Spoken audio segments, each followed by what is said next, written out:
अस्सलामु अलैकुम वरहमतुल्लाहि वबरकातुहू। अऊज़ु बिल्लाहि मिनश शैतानिर रजीम। बिस्मिल्लाहिर रहमानिर रहीम। रब्बि इश्रह ली सदरी व यस्सिर ली अमरी वहलुल उक़दतम मिन लिसानी यफ़क़हू क़ौली। ऐ मेरे अल्लाह, मेरा सीना खोल दे, मेरे लिए मेरा काम आसान कर दे, मेरी जुबान की गिरह खोल दे ताकि लोग मेरी बात समझ पाएं। अल्लाहुम्मा सल्लि अला मुहम्मदिन। आज एक दुआ पहले सुन लीजिए। मुश्किल काम की आसानी के लिए दुआ। अगर कोई मुश्किल दरपेश आ गई है तो इसे पढ़ने से इंशाअल्लाह काम आसान होगा। बस शर्त यह है कि आपको दिल से अल्लाह पे भरोसा करके पढ़ना होगा। बीच में कोई भी शिर्क की बात नहीं लाना होगी। ना सोचना होगा कि हम फाला जगह चले जाएं तो हमारे ताबीज़ गंडों से काम हो जाएगा या किसी और की दुआ से काम हो जाएगा। आपके दिल से ज़्यादा कोई आप उनके करीब नहीं है, क्योंकि आप अपने दिल से जो दुआ अपने लिए मांगेंगी वो दुनिया की कोई हस्ती नहीं मांग सकती सिवाय आपके माँ बाप के। मुश्किल काम की आसानी के लिए दुआ। अल्लाहुम्मा ला सहला इल्ला मा जअलतहु सहलन व अंता तजअलुल हज़ना इज़ा शि'ता सहला। अल्लाहुम्मा ला सहला इल्ला मा जअलतहु सहलन व अंता तजअलुल हज़ना इज़ा शि'ता सहला। इसका मतलब है, ऐ अल्लाह, नहीं है कोई काम आसान मगर वही जिसे कर दे तू आसान, और तू कर देता है मुश्किल काम को जब तू चाहे आसान। आज इस्लामी तारीख में वो मुबारक जगह की जिक्र है जहाँ आप सल्लल्लाहु अलैहि वसल्लम ने क़याम फरमाया। रसूलुल्लाह सल्लल्लाहु अलैहि वसल्लम जब मक्का से हिजरत करके मदीना आए तो यहाँ के लोगों ने आप सल्लल्लाहु अलैहि वसल्लम का पुरजोश इस्तकबाल किया। क़ुबा से मदीना तक रास्ते के दोनों जानिब सहाबा कराम रज़ी अल्लाह अन्हा की मुक़द्दस जमात सफ बनाए हुए खड़ी थी। जब आप मदीना में दाखिल हुए तो हर कबीले और ख़ानदान वाला ख्वाहिशमंद था और हर शख्स की दिली तमन्ना थी कि हुज़ूर सल्लल्लाहु अलैहि वसल्लम की मेज़बानी का शर्फ हमें नसीब हो। चुनाचे आपकी खिदमत में ऊँटनी की नकेल पकड़कर हर एक अर्ज करता कि मेरा घर, मेरा माल और मेरी जान सब कुछ आपके लिए हाजिर है। मगर आप इन्हें दुआए खैर व बरकत देते और फरमाते, ऊँटनी को छोड़ दो, ये अल्लाह के हुक्म से चल रही है, जहाँ अल्लाह का हुक्म होगा वहीं ठहरेगी। ऊँटनी चलकर हजरत अबू अय्यूब अंसारी रजी अल्लाह अन्हा के मकान के सामने रुक गई।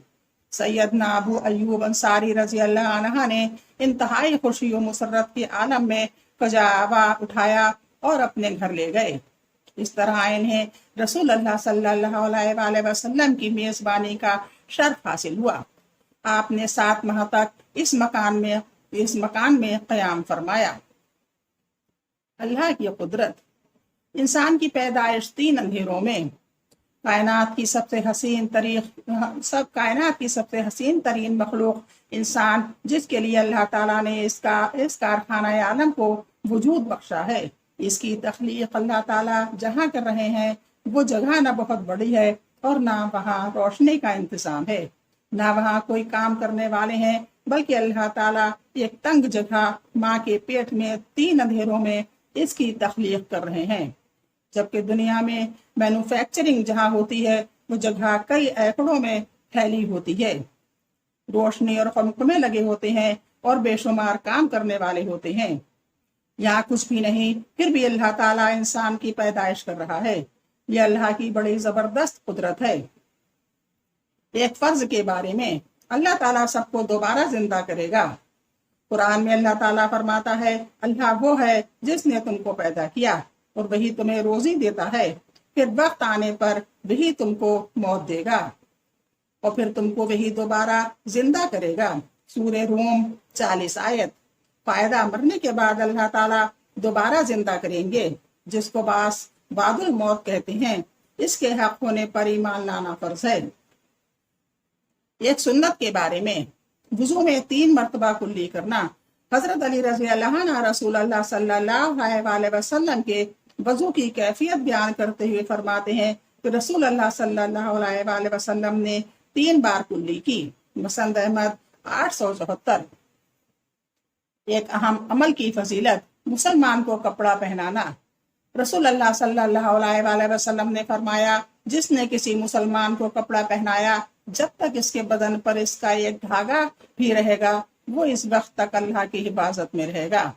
मुस्तदरक हाकिम 7422। एक गुनाह के बारे में, वालिदैन की नाफरमानी और जुल्म करना। रसूल अल्लाह सल्लल्लाहु अलैहि वसल्लम ने फरमाया, तुम जुल्म और सितम करने से बचो, क्योंकि जुल्म और सितम की सजा दूसरी सजाओं के मुकाबले में सबसे जल्दी मिलती है। और वालिदैन की नाफरमानी से बचो, खुदा की कसम, वालिदैन का नाफरमान जन्नत की खुशबू भी नहीं पाएगा, जबकि जन्नत की खुशबू 1000 साल की दूरी से महसूस होती है। इब्रानी औसत 5825। दुनिया के बारे में 2 आदतें। रसूल अल्लाह सल्लल्लाहु अलैहि वसल्लम ने फरमाया, जो शख्स दीनी मामले में अपने से बुलंद शख्स को देखकर इसकी पैरवी करे, वो दुनियावी मामले में अपने से कमतर को देखकर अल्लाह ताला की अता करदा फजीलत पर इसकी तारीफ करे। यानी दीनी मामले में हर इंसान को अपने से ऊंचे आदमी को देखना चाहिए कि वो कितना दीनदार है, और जो दुनियावी में बड़ा आदमी हो, वो छोटा आदमी हो, उसे देखकर सोचना चाहिए कि हमें अल्लाह ने बहुत ज्यादा नेमत दी है और ये कमतर है हमसे, उसको देखकर अल्लाह का शुक्र अदा करना चाहिए। अल्लाह ताला इसको इन 2 आदतों की वजह से सब्र करने वाला और शुक्र करने वाला लिख देते हैं।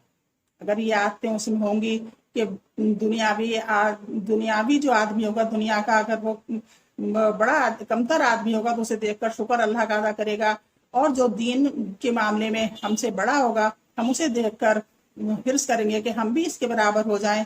तो इन 2 आदतों की वजह से अल्लाह ताला सब्र करने वाला और शुक्र करने वाला लिख देते हैं। और जो शख्स दीनी मामले में अपने से कमतर को देखे और दुनियावी मामले में अपने से ऊपर वाले को देखकर अफसोस करे, तो अल्लाह ताला इसको साबिर और शाकिर नहीं लिखते हैं। तिरंदी 2512। आखिरत के बारे में, जन्नती का दिल पाक और साफ होगा। कुरान में अल्लाह ताला फरमाता है, हम इन अहले जन्नत के दिलों से रंजिश और कुदूरत को बाहर निकाल देंगे। यानी जन्नत में जाएंगे, उनके दिल से रंजिश और कुदूरत बाहर निकाल दी जाएगी और इनके नीचे नहरें बह रही होंगी, और वो कहेंगे, अल्लाह का शुक्र है जिसने हमको इस मुकाम तक पहुंचाया, और अगर हमको ना पहुंचाता तो हमारी भी यहाँ तक रसाई न होती। सूरह आराफ 43। तिब नबी से इलाज करने वालों के लिए अहम हिदायत। रसूल अल्लाह सल्लल्लाहु अलैहि वसल्लम ने फरमाया, अगर किसी ने बगैर इल्म और तजुर्बे के इलाज किया तो क़यामत के दिन इसके बारे में पूछा जाएगा। अबू दाऊद 4586। यानी कि बगैर, जैसे कि आजकल झोला छाप डॉक्टर जिसको कहते हैं, उस टाइप के लोगों से इलाज न करवाया जाए। फायदा मतलब यह है कि अगर हकीम या डॉक्टर की ना तजुर्बेकारी और अनाड़ीपन की वजह से मरीज को तकलीफ पहुंचती है या वो मर जाता है, तो ऐसे हकीम और डॉक्टर की क़यामत के दिन गिरफ्त होगी। कुरान की नसीहत। कुरान में अल्लाह ताला फरमाता है, ऐ ईमान वालों, जब तुम में से किसी को मौत आने लगे तो वसीयत के वक्त शहादत के लिए तुम मुसलमानों में से 2 इंसाफ पसंद आदमी गवाह होने चाहिए, या फिर तुम्हारे अलावा दूसरी कौम के लोग गवाह होने चाहिए। जैसे तुम सफर में गए हो, फिर तुम्हें मौत का हादसा आ जाए। सूरह मायदा 106 आयत। मतलब ये है, अगर कोई मरते वक्त वसीयत की जाए तो हमें गवाह बना लेना चाहिए 2 आदमियों को, चाहे वो मुस्लिम हो, और अगर कहीं हम सफर में हैं तो वो गैर मुस्लिम भी बनाए जा सकते हैं, जो भी उस वक्त पास में हो। इन सबको सुनिए, थोड़ी बहुत आपको नॉलेज हो पाएगी। इससे शॉर्ट में ही है, कोई ज़्यादा मुश्किल भी नहीं है, 5-10 मिनट की बात है। आप अपना काम भी करते रहेंगे और ये सुनते भी रहेंगे। इसमें यह भी नहीं है कि आपको देखना पड़े। अल्लाह हाफिज।